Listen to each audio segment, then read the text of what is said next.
What's good, YouTube? I cannot wait to get back to y'all and do this video. Okay, so let's just get right into it. Today we're going to be talking about Kanye West, Donald Trump, and Nas and Kelis. Let's start off with Kanye West. Okay, so Kanye, you really done fucked up. But I'm going to start off this video by saying some very positive things that I think about you. Because All Falls Down is one of my favorite songs still to this day. And I really do feel like you're very talented and intelligent. I'm going to start off by saying that all these rumors about Kanye being mentally ill, I feel like it's bullshit. You cannot be a man that wrote lyrics to Spaceship, All Falls Down, his whole first two albums, even the stuff that he says to this day, some of the things like his features on songs, Jesus Walks, you cannot be that woke and then mentally challenged and retarded or just crazy. So I think that the whole crazy rumors have started when he did that shit when he was on live TV and he said that George Bush was a racist, and I feel like the media began to attack him and he kind of broke down. But I don't feel like he's crazy or a maniac. Now, do I think that he is depressed? Yes. I think that Kanye is depressed. I think that Kanye has a lot of insecurities within himself, and he looks for validation from other people. And that's where he fucks up at. I also think that Kanye is a man that doesn't really sleep as far as his thoughts. I feel like he has so many things that he wants to conquer in the world, and he's so brilliant, and he's so much stuff that he wants to do, and he thinks so much that his brain never shuts the fuck off. And so he comes to social media and he kind of just gives us the last bit of whatever he's thinking, and it comes off crazy as fuck, or he just says some of the things that he's thinking and it comes off crazy because it's damn, this is some random ass shit. Like the other day he went from talking about Nicki and Cardi to Obama ain't did nothing during his whole 8-year term, and to stuff like that. Is okay, you need to sit down, collect your thoughts, and think about what you're gonna say. Yes, social media is a platform to where you can say whatever the fuck you want to say. However, you already have this persona of being the crazy man, so maybe it would be best for you to sometimes just put your phone down and not say everything that you're thinking. That's one. Two, Kanye supporting Trump. I think it's whack. I felt like when it first happened, I really didn't judge Kanye because I felt like, okay, he trying to get close to him. That way he can voice, concerns for colored people, and people in poverty. And he's just, he knows he's better being closer than his enemy. So he's going to, look out for his people. And people that's in the struggle. But now I kind of feel like it's attention seeking. I feel like Kanye needs people that's in his corner that's going to not be afraid of him. And that even though Kanye's entitled to feel however the hell he want to feel, he needs people that's going to tell him, look, I disagree with you, and this is why. You need, and this has nothing to do with his wife, Kim Kardashian, but I feel like you really need, some strong black women around in your circle, because you no longer have your mom. And the reason why I say women is because you come off as, an alpha male, so I feel like you wouldn't be trying to hear nothing a male has to say to you. You come off as, real testosterone, beat your chest. So that's why I say females. And I'm not saying that Kim Kardashian is not a strong woman. I don't know her. I'm just saying he needs that type of strong person. Look, you can get mad at me. I don't care, motherfucker. But you wrong as fuck for coming out that house wearing that Trump Make America Great Again hat. And this is where I really got to dig in your ass. Now that I just said the nice stuff. Kanye, you so out of pocket for wearing that hat, because as a black man, you know damn well America's never been great, especially for colored people. So for you to come out the house on some, I never did like that slogan. I always thought it was bullshit. Make America Great Again. It wasn't that long ago that Ruby Bridges was literally not allowed to even go to school at an all white school, and that we couldn't even have our children of different nationalities together in one public school, and that she was really going through it on a day-to-day basis just trying to get her education. It was not that long ago where women could not vote. It was not that long ago where black people couldn't vote. It was not that long ago where it was slavery, and that it was where black men were being killed for looking at white women. So stuff like that really pisses me off to say make America great again, because America's never been great. If anything, it has been progressing now, but it's still not even great. So that's bullshit, Kanye. And stuff like that makes me feel like, look, because I really felt like the media be going hard on you prior to this, and that you didn't deserve it. I felt like they were trying to break you down because you were so strong. You are the same man that said, and I love All Falls Down. So one of my favorite, the whole song is the shit, but one of my favorite lines, it says, I had to write some of it down too. He was like, it seems we live in the American dream. The people highest up got the lowest self-esteem. The prettiest people do the ugliest things for the road to riches, diamonds and rings. We shine because they hate us, floss because they degrade us. We trying to buy back our 40 acres. So I cannot believe that you don't got it together. You're the same man that say stuff like that. Your lyrics in Jesus Walks. I know you're intelligent. So I feel like when you do shit like that, you look for validation from other people, and you lash out when other people don't agree that you Jesus. You ain't Jesus. When you are the greatest person of all time, the greatest rappers and stuff like that. And I understand how it could be frustrating to be as talented as you are, and for motherfuckers like Gucci that sing Gucci Gang to be doing numbers, Panda and stuff like that, designer. Like I understand that, but at the same time, you don't need validation from everybody else. You supposed to feel like you the shit and you the best, and you can't get mad if everybody else agrees or disagrees. I think that everybody could agree that you are a lyrical genius and that you are very talented. But I think that where you are losing at, Kanye, is you're allowing your personal life to mix in with your business, and the music is not the same no more. And you really are kind of like, the black community feels like you're turning your back on them by supporting Trump. And so that's how I feel about it. I think you attention seeking wearing that hat, and you get all the backlash that you gonna get. Now they coming after your gut, your belly, your knees. I mean, your gut and belly is the same thing. Your knock knees. They're coming after everything, and they saying that you the nigga from Get Out. And social media can be harsh. So I hope this is a lesson learned. I think you need to redeem yourself and go get your pencil and your pad and stay the fuck off Twitter. Okay. Moving on. Bill Cosby. Okay, so Bill Cosby was found guilty of 3 counts of aggravated indecent assault. Cosby could spend up to 10 years in prison. The woman that he was found guilty of is Andrea Constan. And I really didn't follow this case like that. I know that a lot of people feel some kind of way about Bill Cosby being found guilty because they feel like the justice system has allowed a lot of white boys and men to get away with doing the same thing that Bill Cosby has, and now he's looking at 10 years. I feel like this. If that man did it, then he deserves 10 years along with everybody else. I know they just found like a police officer that's 72 guilty of like 40 or 80 like rape cases and murders, and he was getting away with the shit for a long time. I feel like people like that take advantage of people should be disciplined, and not with just like slaps on the wrist like they did that college boy that was 22 that raped that girl that was unconscious and only gave him 3 months because the judge said that prison would be too hard on him. Now, back to Bill Cosby. Growing up, I really didn't watch the Cosby Show. It was on all the time. I just really didn't watch it. So I'm not like disappointed, like, oh, not Bill Cosby, I don't put nothing past nobody, especially nobody. So I'm not saying he did it. I'm not saying he didn't do it. I wasn't there. I'm just saying, how do you find somebody guilty of rape after 20-something years? Like, because I watch like a lot of cold case files and like a lot of forensic files and, like a lot of crime stuff.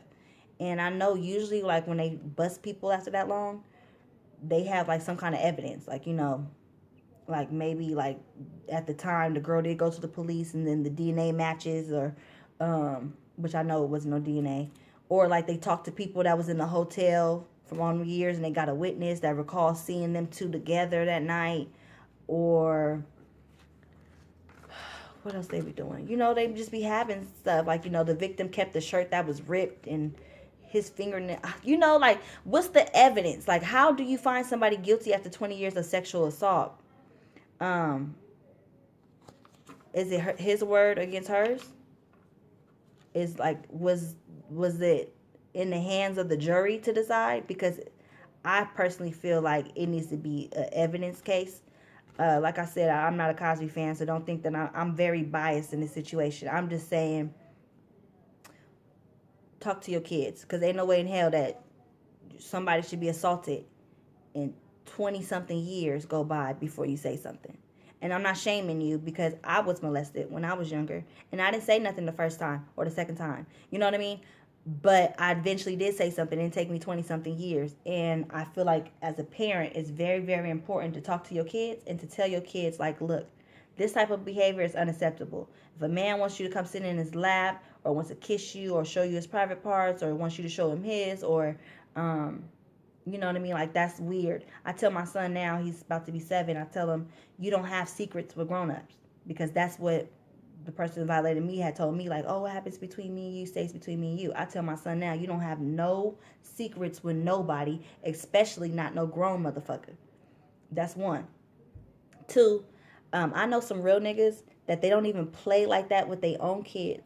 They don't even let their daughters sit in their laps. They don't even let their sons kiss them, or you know what I mean? Like, just because they don't even want them thinking that kind of behavior is appropriate with anybody else. Like, I know growing up, I used to be like, close your legs, like sitting down and stuff like that, whatever.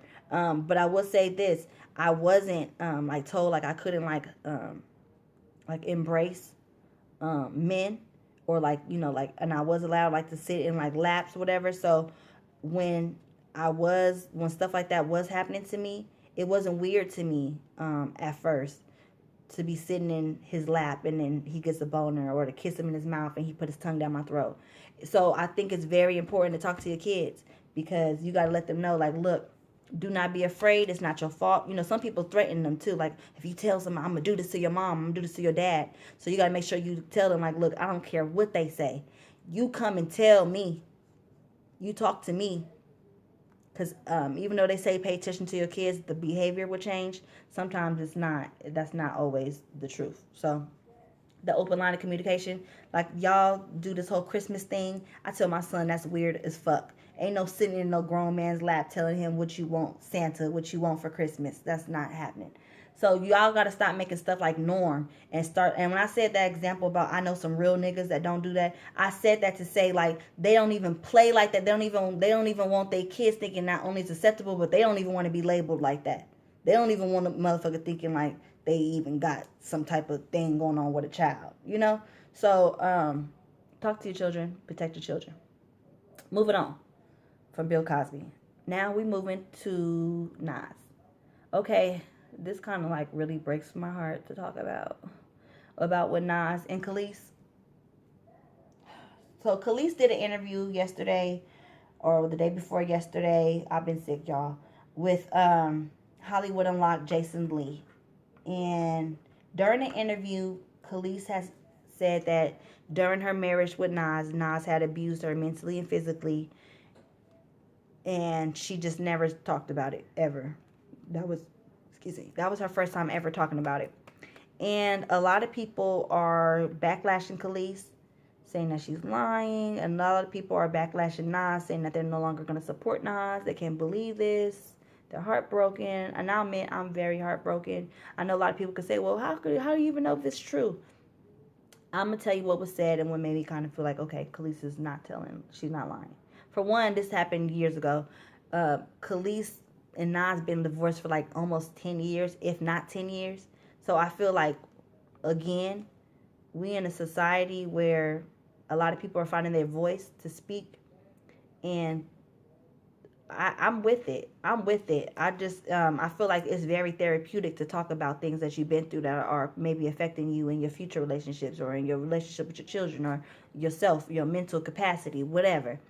Um, so the reason why I believe Kelis is because she was saying, she's like, I remember vividly, I was sitting in the kitchen when the news broke about Rihanna and Chris Brown, and I seen her face, and I was covered in bruises from the night before of Nas beating me.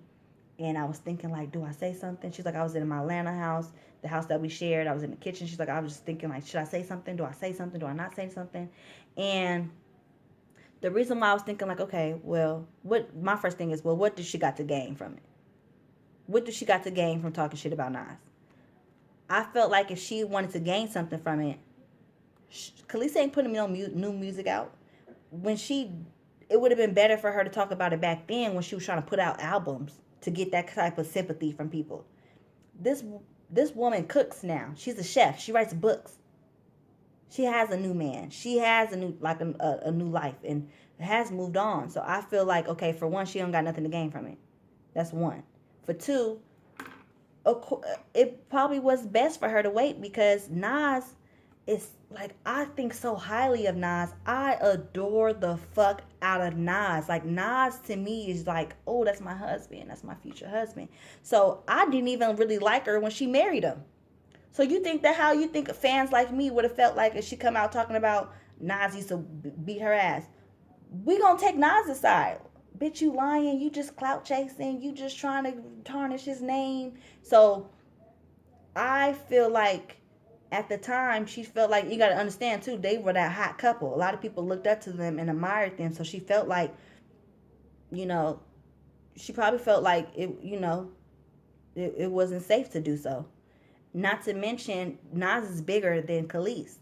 It could have tarnished her name. It was a lot of males in the comments saying like, she's lying and she this, and they had Nas's back. But there was a lot of women like, damn, I really love Nas and I can't fuck with him no more. I'm disappointed in him. I'm not going to support him. And I do think that's kind of fucked up because, like I said, we don't have proof. I'm just saying I personally believe her because I learned during the interview, too, that Kelis is a Leo. I'm a Leo. I don't lie. I don't lie about shit. I ain't going to never lie about no man doing something to me that he ain't never did to me. I'm all about keeping it 100 and being truthful. So when Kelis said this would also kind of silt the fate. I'm like, she telling the truth. She was like, she's like, did I used to fight him? She goes, yeah. He would hit me and I would hit him back. I didn't just like, so I would fight him back. And she was like, did I used to drink with him when he used to drink? Because she said that he had a drinking problem. She goes, yeah, I used to drink too with him. She goes, but I would stop and he would keep going. First of all, that's not an image of somebody that's trying to play victim. They're not going to, she's not saying, oh, he used to beat me and I would just curl up and cry and beg him to stop. She was like, nah, I'm a fighter. I fight. I'm a Leo. I fight too. And so I was like, okay, she's telling the truth because she's not trying to paint herself in an image to where like, oh, victim. She's just telling her story. This is the first interview she even did of Nas, and they've been divorced 10 years. Now, some of y'all would be like, well, why the fuck you waiting so long? Okay, yeah, it's the same thing with the Me Too movement. Why you waiting so long? At the same time, the way that social media is set up, the way that people respond to a lot of things, it's not really like open to discuss stuff like that. Like it's so much backlash that come with telling your truth these days. Sometimes people feel silenced. They feel afraid. They don't know how people are going to respond. They don't think if anybody going to believe them. They don't know. And that's why I tell people all the time that y'all got to really stop this internet bullying, this whole putting motherfuckers down for telling their truth.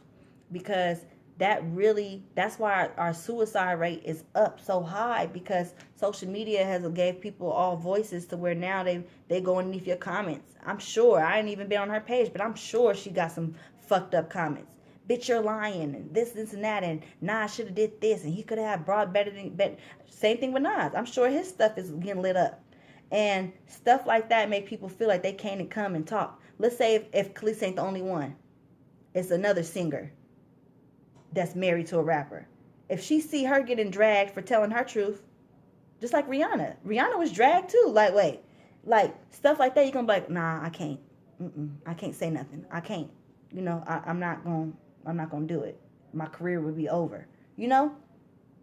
So when she was saying that, and I was so disappointed, but at the same time, I'm so glad that my mom taught me so young to not idolize celebrities. And even though I really, really admired Nas, I never like wanted to meet him personally. I know y'all think that's kind of weird, but I always kind of been the type of person like, I have this such a great image of you in my mind. I don't want you to fuck it up. Now, I thought in my mind I didn't want to meet him because I didn't want him to find out that he was an arrogant asshole or something. Being an abuser never even crossed my mind, but like I said, I don't put it past these motherfuckers. Y'all idolize these rappers. Y'all want these rich niggas. But if you get a nigga that's famous or that's rich, when something happens or goes wrong, women and men, because, you know, it's vice versa. Let's say if it's a rich woman or popular woman, they have a fan base that's going to back them up. A lot of people, Chris Brown lost a lot of respect from people in fan base. But Chris Brown also had a whole lot of people that was like, that bitch lying. She probably did this. She probably was like that. She Caribbean. You know, that they got attitudes. Like, they got people that back them up. You're going to have, and especially if you match, Kelis got her own fan base. So it kind of like measured out. Imagine if you just a regular person. You work at USPS, but you date LeBron James. You come forward and say he did stuff like this to you. They're going to be like, well, you was only with him for the money anyway, and bitch, you just trying to get fame, and like, you know what I mean? Like, so, it's hard and stuff. Nas, you said album done. Oh, I love that song, album done too. Look, I don't know if I really want to stop supporting Nas's music, because I feel like, first of all, that's a long time ago, and people can change. I also feel like that doesn't take away from your talent, you know? So, I don't know if it affects me in a way, like, I'm not going to buy your album to come out, because, you know, I don't know about that. But I know that I no longer want you to be my husband, you know. And Kelis, you are so gorgeous, girl. Girl, Kelis is just that bitch to me. So, anyways, like I said, that's kind of was a hard one for me to discuss. Even for me being like a big Kanye fan, I really didn't like, when I heard the Kelis and Nas, I was like, oh, I didn't even finish watching the interview. I couldn't finish. I was like, oh no, I gotta go. I can't watch this. All right, so whatever topics that y'all want me to talk about next, drop down in the comment section. You guys can message me, like, comment, subscribe, and share this video. Later.